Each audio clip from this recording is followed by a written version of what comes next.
Bapak Artijo Alkaustar, seorang hakim agung yang dijuluki Algojo bagi para koruptor. Yang memutuskan perkara dissenting opinion pertama itu di Indonesia, di Mahkamah Agung ini, mungkin di ruang ini itu saya. Iya, betul.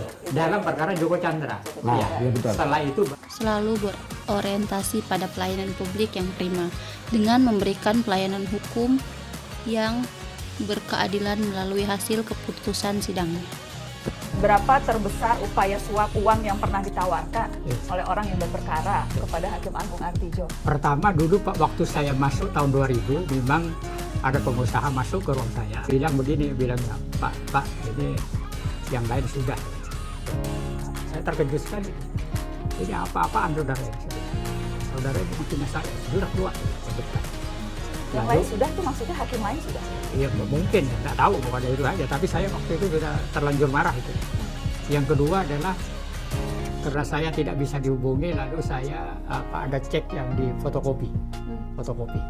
Lalu ditanyakan, Pak Artijo, nomor rekening Pak Artijo berapa? Ini cek ini untuk Pak Artijo. Wah ini tambah marah lagi saya. Berapa Pak nominalnya waktu itu? Saya tidak baca, kalau dibaca mungkin tergiur nanti. Saya bilang, Anda dengan surat Anda saya merasa terhina, saya bilang. Akuntabel, beliau memegang teguh kepercayaan yang diberikan, berani mengambil keputusan yang tepat dan tidak menerima suap yang ditawarkan. Serta beliau juga tidak memandang bulu untuk memberantas dan memberikan hukuman kepada koruptor dengan hukuman yang seberat-beratnya. Ya, hakim tentu dalam memutus perkara itu harus ada dasar hukumnya, harus jelas. Pertama adalah pasal harus merujuk pada dasar pemidanaan. Kedua adalah harus merujuk pada dasar putusan.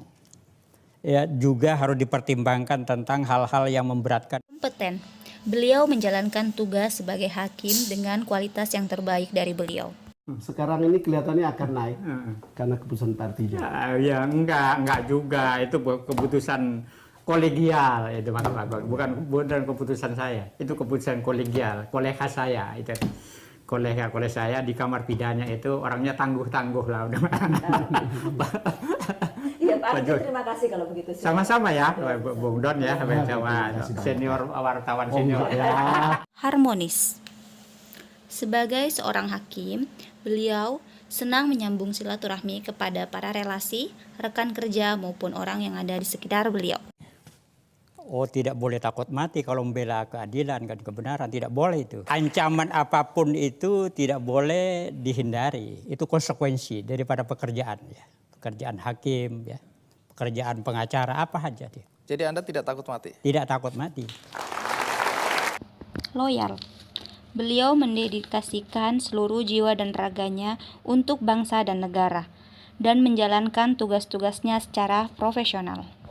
Ya, hakim tentu dalam memutus perkara itu harus ada dasar hukumnya, harus jelas. Pertama adalah pasal harus merujuk pada dasar pemidanaan. Kedua adalah harus merujuk pada dasar putusan. Ya, juga harus dipertimbangkan tentang hal-hal yang memberatkan. Adaktif. Bapak Artijo Alkaustar tidak ragu menjatuhkan vonis atau hukuman seberat-beratnya untuk tersangka korupsi. Kolaboratif. Bapak Artijo Alkaustar sangat kolaboratif. Dilihat dari semasa hidupnya, beliau membuat beberapa buku yang bekerja sama dengan penerbit, serta beliau juga sering memberikan pelatihan serta seminar-seminar kepada masyarakat dan kuliah umum untuk halayak ramai.